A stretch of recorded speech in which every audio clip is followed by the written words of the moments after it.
तो dear students, मैं तुम्हें आज पढ़ाने जा रहा हूं साधारण ब्याज, सिंपल इंटरेस्ट। बैठ जाओ बच्चों, शांति से बैठ जाओ सभी। और जैसे जैसे मैं बताऊंगा वैसे वैसे लिखते जाओगे। सामान्य तौर पे जरूरत ये होती है कि हमें साधारण ब्याज क्यों पढ़ना चाहिए, ये क्या है साधारण ब्याज जो मैथमेटिक्स में हमें पढ़ने की जरूरत पड़े। तो हम जानते हैं कि हमें कभी ना कभी रुपये पैसे की जरूरत पड़ती है। हम किसी व्यक्ति से कर्ज लेते हैं या हम बैंक से कर्ज लेते हैं और अपने कार्यों को करते हैं। ठीक है बच्चों? हाँ, जैसे समझ में आए तो यस सर बोला करोगे तुम लोग। ओके, तो साधारण ब्याज को हम समझने का इसलिए जरूरत है बच्चे कि जब भी हम किसी व्यक्ति से कर्ज लेते हैं या किसी बैंक से कर्ज लेते हैं तो बैंक हमको जितना रुपया देती है या कोई व्यक्ति जितना रुपया हमें देता है उसे हम मूलधन के नाम से जानते हैं। क्या जानेंगे बच्चों? तो इस तरीके से साधारण ब्याज में एक शब्द आता है मूलधन। मूलधन को हम जानेंगे, इसे प्रिंसिपल के नाम से जानते हैं। इंग्लिश में अगर बात करेंगे तो क्या समझेंगे बच्चों? ये प्रिंसिपल हो गया हमारा, इसमें से मूलधन। मूलधन को हम पी से सूचित करते हैं। किससे सूचित करेंगे? पी। एक बार और फिर मैं पूछता हूं कि मूलधन अगर किसे कहेंगे हम, तो कोई भी बैंक या कोई भी व्यक्ति जितनी राशि हमें देता है वह राशि ही मूलधन कहलाता है। क्लियर है? समझ में आ गया? अब हम बैंक की बात करेंगे या किसी व्यक्ति की बात करेंगे तो वो बैंक हमें पैसे ऐसे नहीं देते हैं। बैंक जब पैसा देता है तो कहता है कि आप 1 साल के लिए, 2 साल के लिए, 5 साल के लिए ले लीजिए, लेकिन जितना पैसा मैं आपको दूंगा मैं सिर्फ उतना ही नहीं लूंगा, उसके साथ हर साल हम आपसे कुछ ब्याज लेंगे, कुछ इंटरेस्ट लेंगे, माने कुछ ज्यादा पैसे लेंगे। जैसे बैंक क्या करती है कि 10% सालाना दर निर्धारित कर देती है, या 15% करती है, 12% करती है, 5% करती है। अलग अलग जो बैंक है अलग अलग कार्य के लिए अलग अलग दर निर्धारित करती है। तो मानो कि एक शब्द आता है हमारा दर। दर को हम रेट बोलते हैं, अंग्रेजी में क्या बोलेंगे? रेट बोलेंगे। और इसको हम आर से सूचित करेंगे। किससे सूचित करेंगे? जैसे इसे और ठीक से समझेंगे, किसी बैंक ने हमको 10,000 रुपया दिया। कितना दिया जी? 10,000। तो हमारा P बराबर हम लिखेंगे 10,000। P बराबर क्या लिखेंगे? 10,000। अपनी कॉपी निकाल लो और इसे लिखते भी चलो, और जो मैं कहता हूं उसे ठीक से समझते जाओ। मूलधन जब 10,000 रुपये देती है तो बैंक कहती है कि हम आपसे सालाना, सालाना का मतलब होता है 1 साल में, दर निर्धारित करते हैं 10%। कितना परसेंट? 10%। तो दर को हम आर कहते हैं, तो आर बराबर हो गया 10%। को हम जानते हैं कि ऐसे तिरछा लाइन खींचकर ये चिन्ह दे देते हैं। ये सिंबल हमने दिया 10%। अब फिर से समझेंगे बच्चे, अभी लिखना बंद करो, पहले समझ लो, बाद में मैं तुम्हें मौका दूंगा तब लिखोगे तुम। क्लियर है? ओके बच्चे, अब समझो, किसी बैंक ने हमको 10,000 रुपया दे दिया और दर निर्धारित किया 10%। और 10% किया कितना निर्धारित करता है ये? सालाना। सालाना का मतलब होता है ईयरली। अगर कभी कभी बैंक क्या करती है, इसको ईयरली ना करके इसको छमाही कर देती है। छमाही का मतलब कि 6 माह में उतना प्रतिशत तो लेगी, और कभी कभी उसको तिमाही कर दी है, अर्थात 3 महीने पे उतना प्रतिशत लेगी। 10% दर का मतलब हुआ कि यदि बैंक हमको 100 रुपया देती है तो 1 साल के बाद इसका 10% माने 100 का 10% हम निकालेंगे तो हो जाएगा 100 का 10/100, अर्थात 2 जीरो से 2 जीरो कट गया तो कितना रुपया हो गया? 10 रुपया। अर्थात बैंक ने अगर हमें 10,000 रुपया दिया, ये हमको निकालना है, तो अभी हम उसके लिए अलग फॉर्मूला पढ़ रहे हैं। यदि बैंक ने हमको 100 रुपया दिया तो 100 रुपये का 10% का मतलब हुआ कितना रुपया? 10 रुपया। 100 का 10% कितना हुआ? 10 रुपया। तो अगर बैंक कहती है कि हम आपसे 10% लेंगे, अर्थात 100 रुपया में कितना रुपया लेगी? 10 रुपया। क्लियर है बच्चों? तो इस तरीके से अब दर क्या होता है ये समझ में आ गया। अगर मूलधन अगर हमारा 10,000 है और इसका दर अगर 10% है तो बैंक हमसे 1 साल में कितना लेगी बच्चों? 10,000 का कितना लिखेंगे 10%, अर्थात 10,000, 10,000 का 10/100, 2 जीरो से 2 जीरो कट गया तो ये हमारा 1 हो गया, 1 में 1 का मल्टीप्लाई करेंगे 1 होगा, 1 2 3 जीरो, 1,000 रुपया। अर्थात यदि बैंक हमें 10,000 रुपया देती है और कहती है कि हम आपसे दर 10% सालाना लेंगे, अर्थात बैंक हमसे इंटरेस्ट के रूप में, किस रूप में, इंटरेस्ट के रूप में, उसी को हम ब्याज कहते हैं। ब्याज का मतलब होता है अधिक पैसा, क्या समझेंगे, जितना हमने पैसा दिया उससे जो अधिक पैसा वो लेती है, माने 10% हम ले लेंगे, अर्थात 10,000 रुपया देती है तो एक साल में कितना रुपया लेगी हमसे 1,000, तो जितना रुपया वो एक साल में लेती है यह रुपया ही इसका ब्याज कहलाता है। क्या कहलाता है जी, ब्याज कहलाता है। अर्थात अगर बैंक कहती है कि मैं 100 रुपया देता हूं तो 10% आपसे लूंगा, अर्थात 10% ये हमारा दर होगा, 10% दर पे दिया तो कितना रुपया ले लेगा वो 10 रुपया, तो ये हमारा 100 पर ब्याज कितना रुपया हमने उसको दे दिया जी 10 रुपया। और बोलो 10,000 रुपया का 10% हम निकाल लेंगे तो कितना रुपया आया 1,000, अर्थात अब हम उसको ब्याज 10,000 रुपये का कितना देंगे 1,000 रुपया एक साल में दे देंगे। और ठीक से समझो इसे, अभी मैंने दो चीजों के बाद तीसरा हमने बताया क्या, ब्याज। ब्याज को हम कहते हैं इंटरेस्ट। क्या बोलते हैं जी, इंटरेस्ट। इसको इसलिए कहते हैं कि जब भी कोई व्यक्ति हमें पैसा देता है, जब भी कोई बैंक हमें पैसा देता है तो फ्री में नहीं देता है, उसका कुछ न कुछ इंटरेस्ट रहता है। इंटरेस्ट माने रुचि रहती है कि हम तुमको 100 रुपया देंगे तो 100 रुपया में हम तुमसे 10 रुपया बढ़ा कर लेंगे, अरे समझ में ना, या 5 रुपया बढ़ा कर लेंगे। तो जितना रुपया वो बढ़ा कर लेती है वह रुपया ही उसका क्या कहलाता है, ब्याज कहलाता है। समझ में आ गया। अर्थात इंटरेस्ट को हम आई से सूचित करते हैं, तो यहां हमारा ब्याज हो गया 1,000 रुपया। क्लियर है बच्चे। जितना का अगर हम कहते हैं कि इसका दर अगर 10% हो तो मूलधन का 10% निकाल देंगे, वही हमारा ब्याज हो जाएगा।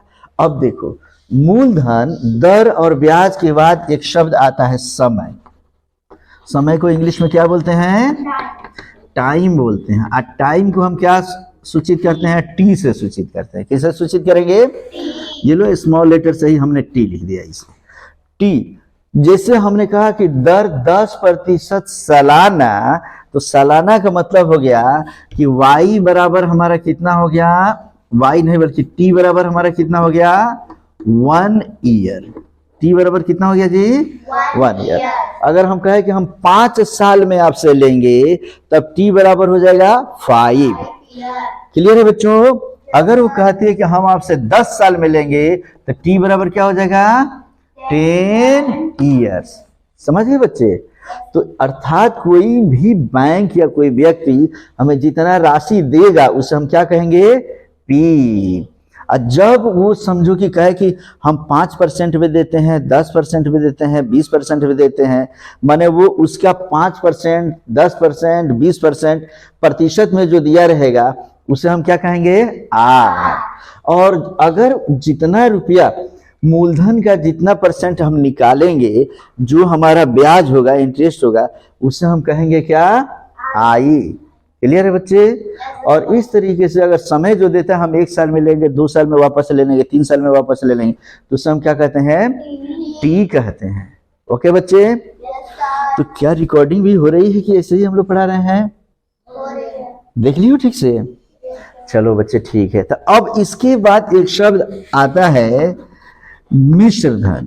कौन सा धन जी, मिश्र धन। मिश्र धन को हम इंग्लिश में अमाउंट बोलते हैं। क्या बोलते हैं, अमाउंट। मतलब देखो मिश्र धन क्या होता है समझो। यदि कोई बैंक, और इस हम संकेत में ए कहते हैं, यदि किसी बैंक ने हमको 10,000 रुपया दिया, कितना रुपया, और कहता है कि मैं तुम्हें 1 साल के लिए देता हूं और 10% सालाना ब्याज पे देता हूं। कितना % पे, 10% पे। तो 10,000 रुपये का 1 साल में ब्याज कितना हो गया बच्चे, 1,000 रुपया। तो समझो कि मूलधन 10,000, दर हमारा 10%, और समझो कि समय हमारा हो गया 1 साल, तो उस पर इंटरेस्ट हमारा ब्याज कितना आया था 1000, अभी निकाले थे ना हम लोग। तो मिश्र धन बराबर होता है, मिश्र धन किसे कहते हैं, जो मूलधन दिया जाता है, तो बढ़िया समझो, जो इंटरेस्ट की राशि उस पर होती है ना, दोनों को जोड़ देते हैं हम लोग, तब होता है मिश्र धन। तब क्या बनता है जी, अर्थात अब यहीं से एक फॉर्मूला शुरू होता है कि मिश्र धन बराबर क्या होता है, क्या होता है, मिश्र धन बराबर क्या होता है, ठीक है ना जी। अर्थात अमाउंट ए बराबर हमारा होता है कितना, तो मूलधन, पहला फॉर्मूला हम बता रहे हैं, कितना होता है जी, मूलधन प्लस ब्याज, जितना ब्याज हमको मिलेगा इस दोनों को जोड़ देंगे। अर्थात मूलधन का मतलब होता है पी, अब ब्याज को कहते हैं हम लोग आई, और मूल मिश्रधन को क्या कहते हैं ए। तो ए बराबर होता है पी प्लस आई, ये हमारा एक फॉर्मूला हुआ। क्लियर है बच्चे। अर्थात यदि बैंक ने हमको कितना दिया 10,000 रुपया, इसे खूब बढ़िया समझते चलो बच्चे, यहां तक ठीक है, समझ गए हो। बैंक ने हमें कितना दिया 10,000, और बैंक ने 10,000 दिया 10% की दर से 1 वर्ष के लिए, तो 10,000 का 1 वर्ष में हमने कितना रुपया निकाला था 1,000।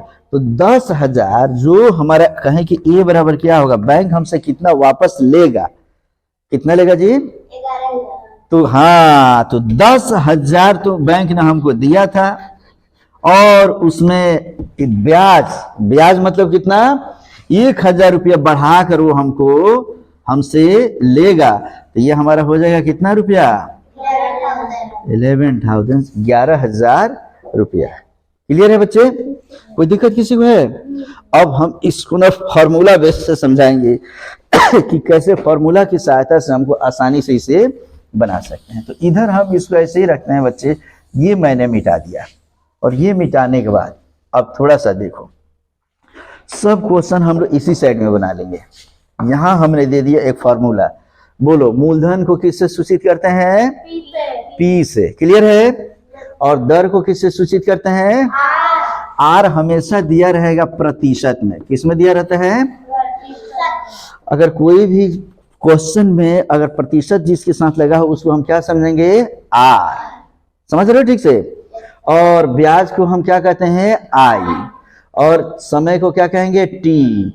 इसमें या तो वर्ष दिया रहेगा, ठीक है ना, या छमाही दिया रहेगा, सालाना दिया रहेगा, या तिमाही दिया रहेगा, ऐसे करके लिया रहता है 6 मंथ्स या 3 मंथ्स का। उसके बाद मिश्रधन को हम क्या कहेंगे ए। तो सामान्य तौर पे जो फॉर्मूला होता है बच्चे, उसमें से हम पहले फॉर्मूला लिखते हैं कि पहला फॉर्मूला हमारा क्या क्या होता है, ये समझते चलेंगे हम लोग। क्लियर है बच्चे। तो कहता है कि यदि, याद रखेंगे, अब हम थोड़ा सा आगे बताएं, इसको मिटा दूं बच्चों, इसे मैं मिटाता हूं, और फिर फॉर्मूला जो लिखता हूं उसे ध्यान से समझते चलोगे, ठीक है। कोई दिक्कत नहीं ना हो रही है समझने में तुम लोग को, खूब बढ़िया समझो बच्चे। यहां देखो, अभी मैंने जो बताया, कोई भी बैंक या कोई भी व्यक्ति जितना राशि देता है हमें, उसे हम क्या कहते हैं जी, मूलधन। क्या कहेंगे, मूलधन। मूलधन को हम किससे सूचित करते हैं, हाँ, तो पहले समझो बच्चे, उसके बाद नोट करोगे तुम लोग। फिर दर को हम क्या कहते हैं जी, आर प्रतिशत। दर दिया रहता है तो किस में दिया रहता है, प्रतिशत में दिया रहेगा, तो उसको हम आर से सूचित करेंगे, ठीक है ना जी। और उसके बाद दिया रहता है समय, तो समय को हम किससे सूचित करते हैं, टी। यह हमारा सालाना भी दिया रहता है, वार्षिक भी दिया रहता है, छमाही भी दिया रहता है, बता दिया हूं मैं। और इस तरीके से अब हम समझेंगे ब्याज दिया रहता है, ब्याज को हम किससे सूचित करते हैं, आई से, इंटरेस्ट कहते हैं बच्चे। और लास्ट में हमने क्या बताया, मिश्रधन। मिश्रधन को किससे सूचित करते हैं हम लोग, ए से। इतना समझ गए हम लोग।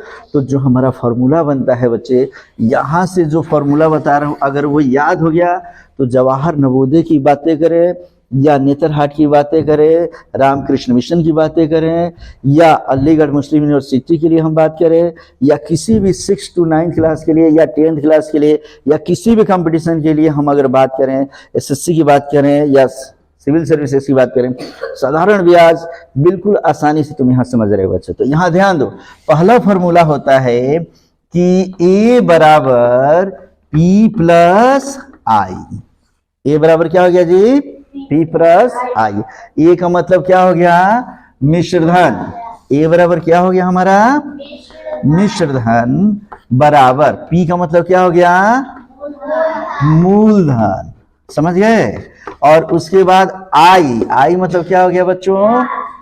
ब्याज। अब इसे थोड़ा सा और आसान तरीके से मैं समझाता हूं। मिश्रधन, मूलधन और ब्याज, जब मूलधन में ब्याज जोड़ देंगे तो हम क्या कहेंगे? मिश्रधन कहेंगे। समझ में आ गया? और तुम्हें इजी भाषा में बताता हूं बच्चे, दो जाति होती है, एक मिसिर जी, मिसिर जी समझ रहे हो ना, पंडित जी, और एक होते हैं मूलधन माने मुल्ला जी। मुल्ला माने मुसलमान। जो मुल्ला होते हैं, जो मौलवी होते हैं, वे लोग ब्याज नहीं खाते हैं, ब्याज नहीं खाते हैं। जिस दिन कोई मुल्ला ब्याज खाने लगा, वो मूलधन मुल्ला नहीं कहलाएगा, क्या कहलाएगा? मिसिर जी हो जाएगा। समझ गए बच्चों? कोई दिक्कत? जिस दिन कोई भी मुल्ला माने मूलधन ब्याज खा लिया, माने ब्याज जोड़ देंगे, तो वो मुल्ला जी मूलधन से कहां चले जाएंगे? मिश्र धन में। समझ में आ गया? तो इस तरीके से पहला फॉर्मूला समझ गए बच्चे? तो हम इसे कैसे समझते हैं? और देखो, दूसरा फॉर्मूला हमारा होता है कि अगर, इसमें कहता है अगर मिश्रधन ए तथा ब्याज आई दिया हो, क्या दिया हो? मिश्रधन माने ए दिया हो और आई दिया हो, तो मूलधन बराबर कितना होगा? तो मूलधन P बराबर क्या होगा बच्चे? P को हम इधर ही रखे, समझते जाओ। P को हमने कहाँ रखा? यहीं पर। और हमने इधर रखा A, अब माइनस के प्लस आई इधर आएगा तो क्या हो जाएगा? माइनस आई। मतलब समझो कि मिश्रधन में से ब्याज को घटा देते हैं, तब क्या बनता है? मूलधन। समझ में आ गया? या मूलधन में ब्याज को जोड़ देते हैं, तब क्या बनता है हमारा? मिश्रधन। क्लियर है बच्चे? अर्थात amount is equal to principal plus interest, और अगर हम कहें कि मूलधन अर्थात प्रिंसिपल इज इक्वल टू मिश्रधन माने अमाउंट माइनस इंटरेस्ट। तो ये समझ में आ गया बच्चे? इससे मैं तुम्हें अभी दूंगा क्वेश्चन बनाने के लिए, तो बनाओगे। तो पहला फॉर्मूला समझने में तुम्हें कोई दिक्कत हुई? नहीं दिक्कत हुई? तो दूसरा फॉर्मूला समझो कि ब्याज बराबर क्या होता है। तीसरा फॉर्मूला मैं बताता हूं। ब्याज, ब्याज बराबर होता है मूलधन, ये फॉर्मूला है बच्चे, याद रखते चलोगे, मूलधन गुणे समय गुणे दर बटा 100। समझ में आ गया? अगर कोई भी मूलधन दिया हो, ब्याज दिया हो, समय दिया हो, अरे मूलधन दिया हो, सॉरी समय दिया हो और दर दिया हो, और कहे कि ब्याज ज्ञात करें, तो ब्याज बराबर क्या करेंगे? मूलधन गुणे समय गुणे दर बटा 100। समझ गया सभी? अलग तरीके से समझो इसको, इंग्लिश में हम कहेंगे आई माने इंटरेस्ट इज इक्वल टू मूलधन माने प्रिंसिपल P इंटू समय मतलब T इंटू दर मतलब R बाई 100। ये तुम्हारा फॉर्मूला हो गया बच्चे। समझ गए?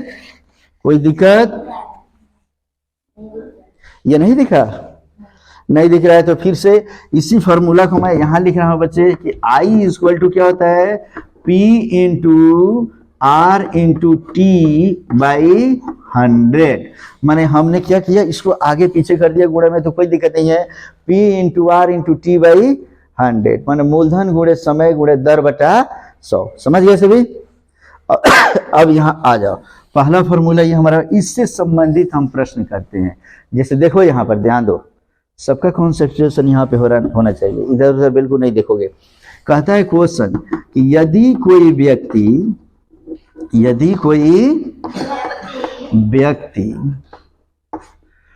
500 रुपया, ठीक है ना, 6 वर्षों के लिए 5% दर पर देता है, तो उसका ब्याज तथा मिश्र धन। ठीक है बच्चे, तो मैं तुम्हें बता रहा था, याद करो कि यदि कोई व्यक्ति 500 रुपया, रुपया कितना 500, ठीक से बैठ जाओ सभी, 500 रुपया 6 वर्षों के लिए, समय कितना 6 वर्ष, 5% दर पर, माने दर कितना, आर कितना 5% देता है, तो उसका ब्याज तथा मिश्रधन याद करते हैं। हमने बताया था बच्चों कि यहाँ पे हम P इक्वल टू 500 रुपया दे रहा है, कितना रुपया दे रहा है, जो मैंने बताया कि यदि कोई भी व्यक्ति या कोई भी बैंक जितना रुपया देता है उसे हम मूलधन कहते हैं, इसलिए हम P बराबर क्या लिखेंगे 500 रुपीज, और 6 वर्षों के लिए तो T इक्वल टू 6 ईयर्स, 6 वर्ष, और उसमें से R इक्वल टू 5% कर रहा है, 5% दर कर रहा है, तो R बराबर हम क्या लिखेंगे 5%। तो कहता है इसमें से उसका ब्याज माने इंटरेस्ट तथा मिश्रधन माने अमाउंट ज्ञात करें, अर्थात I equal to what and A equal to what, it means we have to find what is the interest and what is the amount, ये दोनों चीजें हमें निकालना है। याद करो बच्चों, मैंने तुम्हें लिखवाया था सबसे पहले कि I बराबर, फॉर्मूला याद है तुम लोग को, I बराबर हमने क्या लिखवाया था P into R into T by 100, याद है ना सबको, इसीलिए लिखेंगे इज इक्वल टू, फिर लिखेंगे I is equal to P, P की जगह हम क्या रख लेंगे बोलो 500 इंटू आर की जगह क्या रखेंगे बोलो 5 इंटू टी की जगह क्या रखेंगे बच्चों 6 बाई 100। अब देखो याद है 2 जीरो से 2 जीरो हमने क्या किया काट दिया, अब हम मल्टीप्लाई करेंगे इसमें, तो देख लो 5 25 25, अब 25 छके 150 150, याद समझ में आ गया बच्चे। दूसरी तरीके से देख लो 6 25 30, 30 का जीरो अपने मन में रख लेंगे, 3 रखेंगे, और 3 से 5 में मल्टीप्लाई करेंगे तो 3 5 जा 15, 3 5 15, जीरो रख दिया हमने 150 रुपया, अर्थात आई का वैल्यू, इसलिए आई बराबर हमारा क्या मिल गया बच्चे 150 रुपीज। एक आंसर हमारा निकल गया क्या, आई बराबर व्हाट, तो आई बराबर हाउ मच बोलो, आई बराबर कितना 150। अब हमें क्या निकालना है बच्चों ए, तो ए निकालने के लिए याद है तुम्हें कि चूंकि फॉर्मूला ही होता है कि A is equal to P plus I, मैंने बताया था कोई भी बैंक या कोई भी आदमी जितना रुपया किसी को देता है उसे हम मूलधन कहते हैं, क्या कहते हैं मूलधन। लेकिन बैंक जब पैसा देगा, कोई व्यक्ति पैसा देगा, तो उसे कुछ ना कुछ इंटरेस्ट रहता है, मन में एक लालच रहता है कि मैं तुम्हें 100 रुपये दूंगा ना तो तुमसे 5 रुपया ज्यादा लूंगा, 10 रुपया ज्यादा लूंगा, तभी मैं दूंगा, नहीं तो क्यों दूंगा जी अपने पैसा। इसलिए बैंक जो इंटरेस्ट के साथ पैसा लेती है तो हम अमाउंट कहते हैं, उसको मिश्रधन कहते हैं, और मिश्रधन बराबर होता है पी प्लस आई, इसलिए हम लिखेंगे ए बराबर पी की जगह हम क्या रखेंगे बोलो 500, याद करो पी इक्वल टू 500, अब प्लस आई की जगह कितना मिली हमारा 150, दोनों ऐड कर देंगे तो कितना हो जाएगा 650 रुपीज। ये हमारा दूसरा आंसर हो गया। तो एक आंसर हुआ हमारा 150 और दूसरा आंसर है हमारा 650 रुपीज। मान ये हमारा हो गया आई और ये हमारा हो गया ए। तो हमने 2 फार्मूला बताया था बच्चे, तुम्हें 3 फार्मूला बता दिया था कि अगर पी आर टी दिया हो तो आई का मान कितना होता है, समझ गए हम। तब अगला फॉर्मूला भी बताता हूं बच्चे। सिंपल इंटरेस्ट सामान्य तौर पे जितना होता है वो याद कर लेंगे हम लोग। इसका फॉर्मूला आज का आज खत्म करेंगे, आज के बाद फिर अब ये नहीं कहोगे कि तुम्हें साधारण ब्याज के प्रश्नों में दिक्कत होती है बच्चे। इसी क्लास को कराने के लिए महीनों लगाते हैं लोग, 10 दिन 20 दिन लगाते हैं, बच्चों को समझ में नहीं आता है। लेकिन बॉयज अगर तुम्हें कोई दिक्कत होती है तो मुझे कमेंट भी करोगे या हमसे पूछोगे भी, ठीक है ना। चलो, तो हमने तुम्हें फॉर्मूला लिखवाया बच्चे अभी तक। पहला फॉर्मूला मैं लिखवाया था A equal to P plus I. पहला फॉर्मूला क्या था बोलो, A equal to P plus I, अर्थात मिश्रधन इक्वल टू मूलधन प्लस ब्याज, amount equal to principal plus interest. Clear है। दूसरा फॉर्मूला हमने लिखवाया था I equal to P into R into T by 100, इसी को पी आर टी बाई 100 के नाम से भी हम लोग जानते हैं। अब आ जाओ तीसरा फॉर्मूला क्या होता है, इसी से हम सब फॉर्मूला निकाल लेंगे। याद है समीकरण, याद है तुम लोगों को? समीकरण में मैंने बताया था। अब हमें पी का कहता है प्रश्न कि यदि, खूब बढ़िया समझो, यदि ब्याज कौमा दर कौमा समय दिया हो तो मूलधन बराबर क्या होगा? तो मूलधन बराबर कितना? समझ में आ गया? किसी क्वेश्चन में अगर इंटरेस्ट दिया हो, रेट दिया हो, टाइम दिया हो, तो मूलधन बराबर क्या होता है? तो मूलधन बराबर एक फॉर्मूला होता है बच्चे, यहां हम लिखते हैं क्या, देखो। मूलधन को हम क्या कहते हैं? पी। तो हमने इसके बट्टा में कुछ नहीं तो एक समझा, अब बराबर यहाँ क्या है? पी को हमने इधर ही रख दिया। मूलधन बराबर क्या समझेंगे? पी माने प्रिंसिपल, तो प्रिंसिपल पी बराबर होता है, पी को हमने उधर रखा, इधर क्या दिया है? आई। अब बटा का 100 इधर आएगा तो क्या हो जाएगा? गुणे 100, आई इंटू 100 बाई गुणे और आर और गुणे टी इधर आएगा तो क्या हो जाएगा? बटा में हो जाएगा गुणे आर इंटू टी। समझ में आ गया? इसी से हम ये फॉर्मूला निकाले हैं। इसी को हिंदी मीडियम वाले बच्चे पढ़ते हैं कि मूलधन बराबर ब्याज गुणे 100 अब बटा क्या? दर इंटू समय। याद रखो ये बच्चों। इस फॉर्मूला में कोई दिक्कत किसी को? फिर तो P इक्वल टू इतना। तो अगर इसी प्रकार हम अगला फॉर्मूला कहते हैं, अगर P की जगह हम R का वैल्यू निकालना चाहे, क्या निकालना चाहे जी? माने दर बराबर, माने अगर ब्याज दिया हो और यहाँ पे समझो दर की जगह हमने क्या रख दिया?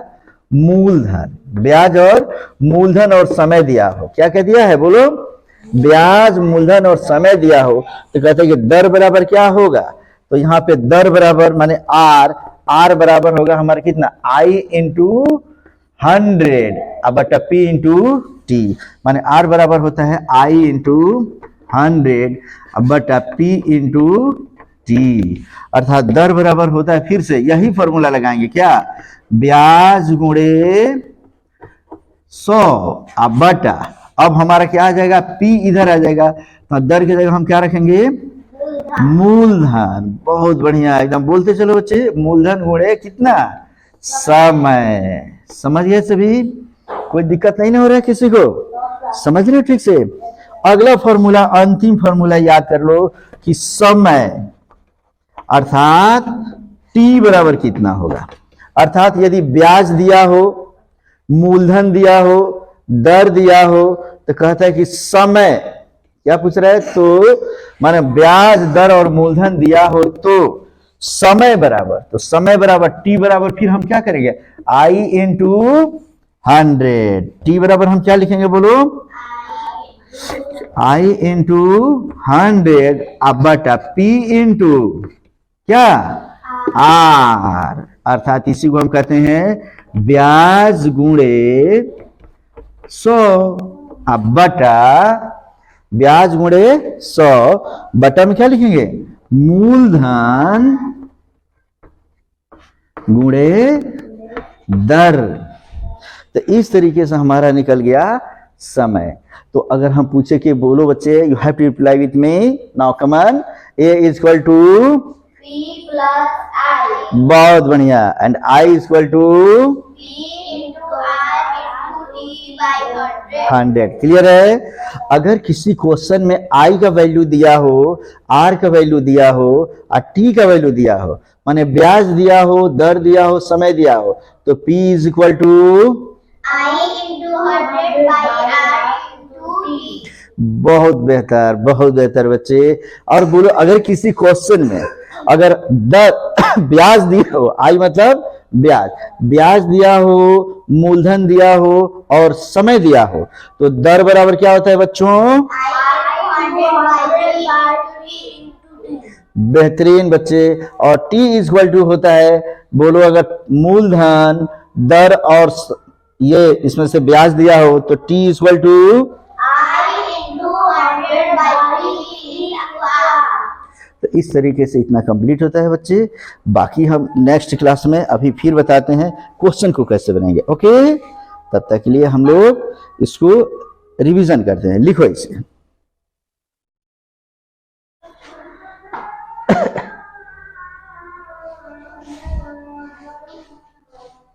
स्टॉप करो।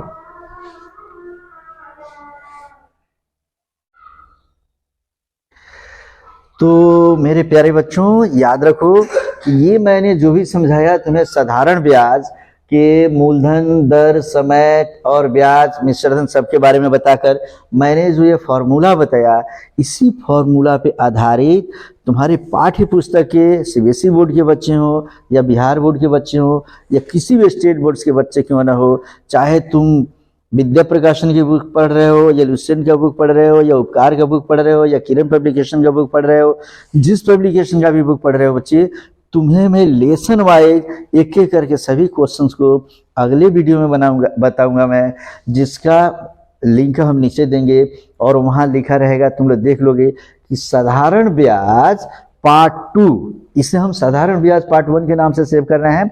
फिर साधारण ब्याज पार्ट 2 देखोगे तो तुम्हारे सभी क्वेश्चंस को एक एक करके मैं समझाऊंगा और उसे एक एक करके बनाते चलोगे मेरे साथ। तब तक के लिए इसे बढ़िया से नोट कर लो बच्चे और वेट करो सेकंड वीडियो का। ओके।